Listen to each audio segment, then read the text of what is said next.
1972 সালে বরিশালের বাকেরগঞ্জ উপজেলার সাহেবগঞ্জ এলাকায় 31 শয্যা বিশিষ্ট হাসপাতাল প্রতিষ্ঠিত হয়। এরপর 2019 সালে 50 শয্যার নতুন ভবন নির্মাণ করা হলেও প্রয়োজনীয় জনবল না পাওয়ায় শুরু করা যায়নি এর কার্যক্রম।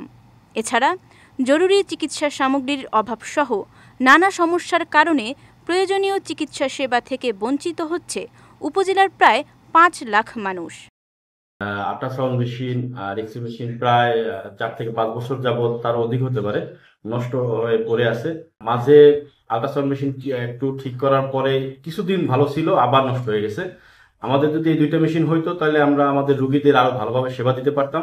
এই হাসপাতালে যদি একটা আপনার এক্স-রে মেশিন আল্ট্রাসাউন্ড থাকতো তাহলে মানুষ অনেক উপকৃত হইতো, অল্প টাকায় অল্প সেবা হইতো। কারণ দেখা গেছে নাই থাকার কারণে অনেকের সময় না করেও ট্রিটমেন্ট নিয়ে যায়, যেটা কোনো শনাক্ত হয় না বলে, তাতে দেখা যাচ্ছে অনেক বিপদের সম্মুখীন হয়। অ্যাম্বুলেন্স সার্ভিস বন্ধ, যাতে করে আমাদের বাকেরগঞ্জ উপজেলাটা অনেক বড়, আমাদের এমার্জেন্সি যে রোগীগুলো আছে এদেরকে নিয়ে যে বাহিরে কোথাও এমার্জেন্সি ভাবে চিকিৎসা নেব বরিশালে অথবা ঢাকাতে, এই ধরনের ব্যবস্থা এখানে নাই। অতএব সরকার পক্ষদেরকে আমরা অনুরোধ করবো আমরা যাতে অ্যাম্বুলেন্স সার্ভিসটি অতি সত্বর পাইতে পারি এবং এমার্জেন্সি রোগীদেরকে সুচিকিৎসা নিতে পারি। আমাদের একটাই দাবি, বাকেরগঞ্জ উপজেলা স্বাস্থ্য কমপ্লেক্সে এই টেস্টের মেশিনগুলো দেওয়ার জন্য। এদিকে আল্ট্রাসনোগ্রাম ও অ্যাম্বুলেন্স সংক্রান্ত সমস্যার দ্রুত সমাধানের আশ্বাস দিয়েছে হাসপাতাল কর্তৃপক্ষ।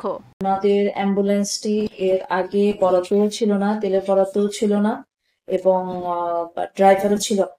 গত সপ্তাহে আমরা একজন ড্রাইভার পেয়েছি এবং একই সাথে আমরা তেলের বরাদ্দও পেয়েছি। তো বর্তমানে সমস্যা হচ্ছে যে দীর্ঘদিন যাবত অ্যাম্বুলেন্সটি চালু না থাকায় পুরানো অ্যাম্বুলেন্স এটার ব্যাটারিটি বসে গিয়েছে এবং আরো কিছু কাজকর্ম রয়েছে।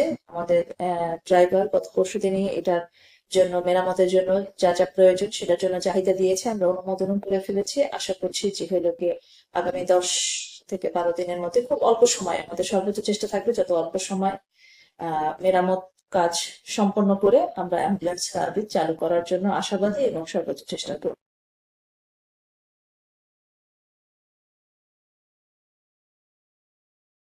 উপজেলা স্বাস্থ্য কমপ্লেক্সে সঠিক চিকিৎসা সেবা নিশ্চিতে সরকারের সহযোগিতা কামনা করছেন উপজেলাবাসী।